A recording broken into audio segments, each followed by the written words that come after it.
Welcome fellow Tenno to the ultimate floof guide. I will teach you how to farm floofs in general, introduce each animal and the particularities, and finally I will show you the tricks I am using to farm them real fast. First of all, you need to visit Fortuna on Venus. Welcome to Fortuna Tenno. Before you can start floofing, you have to complete the Vox Solaris quest. Once you've completed the quest, go and pay the business a visit. Here you can later trade the tags for the actual floofs. But for now you have to buy the trank rifle for Solaris United Standing.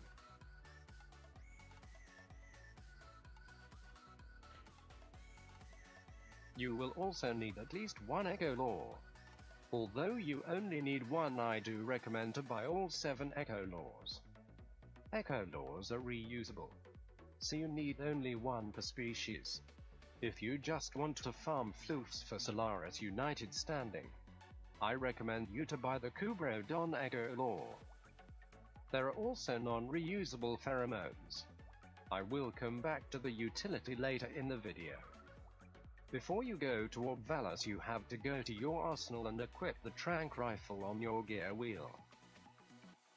Once you entered Obvalis, use your gear wheel and equip the trank rifle to see all the poop locations on your big map.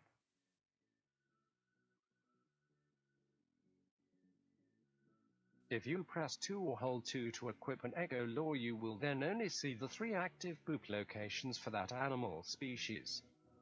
And by right-clicking you can set waypoints on the big map.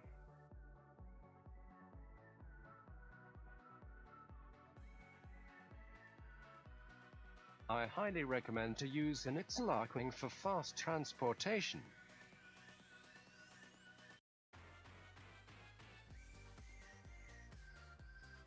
When you found the poop, press X to start the animal encounter. After pressing X, tracks will spawn. You can either follow these tracks or use the big yellow circle on your minimap to find the core point. Your scanner can also be very helpful to find the core point. If you have the trank rifle or the Echo Lore equipped, the core point will be glowing blue. Once you got close enough to the core point, the yellow circle on your minimap will vanish and you will have a waypoint for the core point instead. Both the poop and the core point have the respective animal in their name. So if you are unsure which animal you are hunting, just look at the poop or the core point. Now equip the matching Echo Lore to call for the animal. The direction you hear the animal answer from is also the direction they will spawn from. On the right side you have a bar with a cursor. That cursor is only affected by your up and down mouse movement. The cursor needs to stay within the white mark while it's moving to mimic the animal. All animals are shown on the enemy radar. If they don't detect you or any nearby corpus, the animals will always leisurely walk towards the core point. While looking through the scope of your trank rifle, you can hear a continuous ping sound if an animal is within 180 meters. You can also see the animals through all obstacles.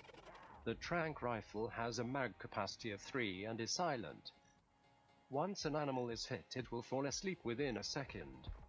Animals tranked by the rifle won't wake up again. Now all you have to do is press X to collect it. There you go.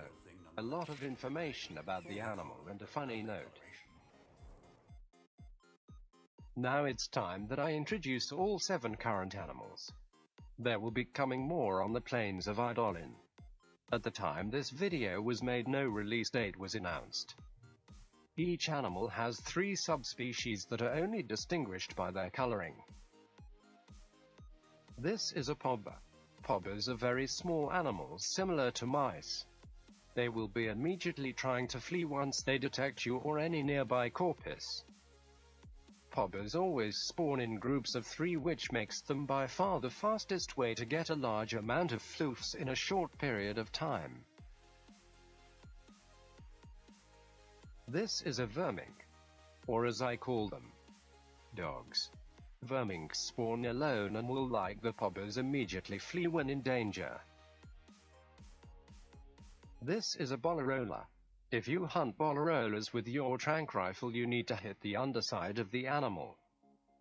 However, if you use Warframe abilities like Avara's Sleep Arrow, you don't need to pay attention to this detail. Next is the Sorgor. Sorgor spawn mid-air, flying to one of the nearest giant mushrooms and land there. Best way to capture it is to wait for it to land and then trank it. Except you using Night Equinox, then simply look at it and spam 2 until it falls to the ground. The Horisk leaves toxic scat along the tracks that deal some damage if you step on them. The animal is mostly moving underground and only sticks its head out of the ground every few seconds. Both Ivara and Night Equinox can trank it while being in the ground if their range is high enough. Such a cute little one. Don't you think so? Yes, you are. The waypoint for the Stoverpoop is supposed to switch from the entry of the cave to the exact location within the cave when you enter that cave. But well, this often doesn't work, so you will have to search it the old-fashioned way, by running all around the cave and looking for it, or just spamming X. The Stover needs to be hit 3 times to trank it. It will try to attack you, but if hit for the second time it will start to run away. Ivara and Night Equinox can instantly put it to sleep but have a reduced duration on their abilities. Stovers are only found in caves. Spider Pig, Spider Pig. Spider Kubrodon, Spider Kubrodon. Now, let's talk about the most important animal for most people. The Kubrodon. It needs 2 darts to be tranked or use Avara and Night Equinox, but bear in mind that their duration is reduced. The Kubrodon gives you 2k, 4k or 8k Solaris United standing on a perfect capture depending on the subspecies that spawned. While Equinox can't do perfect captures anymore, Avara still can, but only if you hit the animal directly with your sleep arrow. Hitting the head with Avara often gives me only good captures, so position yourself on the side to avoid hitting the head. The tricks. This is where the fun begins. Most of you probably already know that Night Equinox and Avara are the best warframes to hunt floofs very efficiently. But how do you mod them?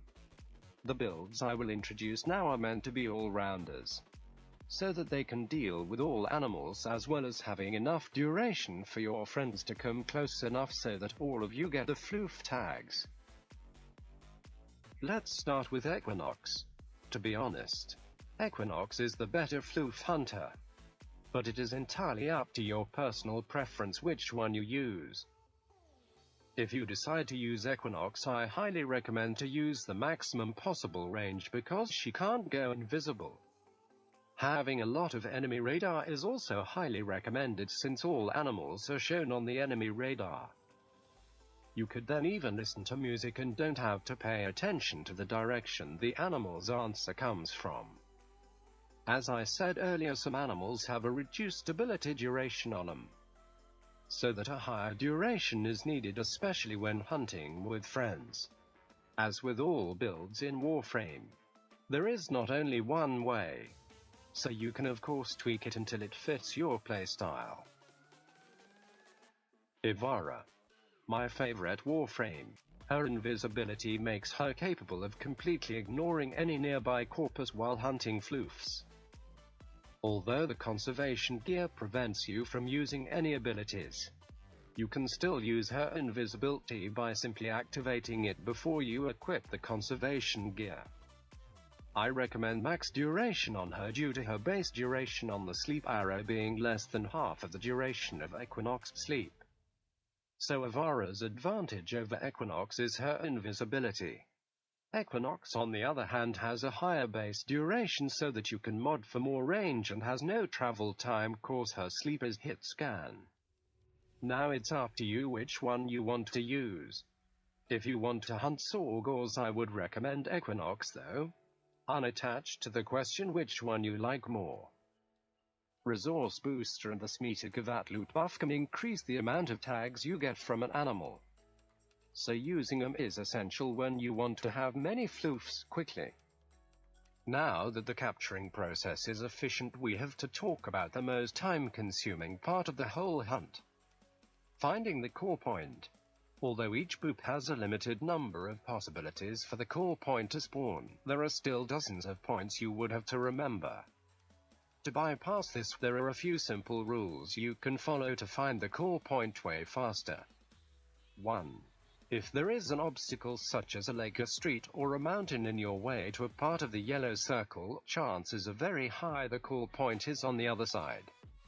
2. The core point has a tendency to spawn right next to water. 3. It prefers flat ground to spawn. It sometimes still spawns on tree trunks though. 4. If you didn't find it with the first 3 rules, simply follow the tracks or fly all around the yellow circle with your Archwing until the waypoint for the core point pops up. But this should only rarely happen. By the way, for each mod capacity point you don't use, you get some extra energy for your Itzel Archwing. Because of that, I recommend you to use only those 3 mods, which are the only mods that really affect your movement speed or your first ability. Your Tenno can also make life a little easier. The energizing dash of Zenuric is good to supply the Archwing with energy without having to spam energy pizzas. I personally also love the increased dash speed from Naramon, which can be unbound to dash from the boop to the core point. Besides all this, if there are enemies nearby, you could also put them to sleep so you don't have to worry about them. Or you can use your melee weapon to kill them, since they aren't blocked from the conservation gear. I use Azor with Exodia Contagion equipped. The air projectile is hard to control, but I don't have to chase the enemies.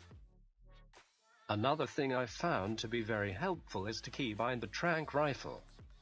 To do so, you have to equip it on one of the first 12 slots of your gear wheel and give this slot a hotkey.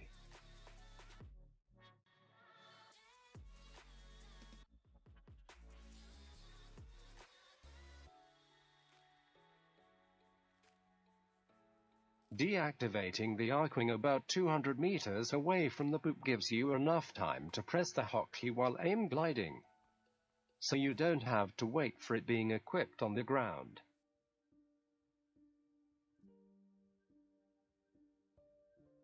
My last tip is mainly interesting for those who do floof hunting for SU standing. The pheromones have a very high chance of spawning the rarest subspecies of an animal, but when do you have to use it? You have to use it on the core point before mimicking the animal, but you don't have to worry about wasting them since the use is prevented if you try it when it wouldn't do anything. At max mastery you'll need 4 pheromones to complete your daily standing. But I only recommend using them if you want to have it done as fast as possible, because you have to spend 2,000 standing to buy those 4 pheromones. I hope you found this video helpful, or at least enjoyed it. This was my first guide video ever, so any constructive feedback is greatly appreciated. I wish you a good hunt and may the floof be with you.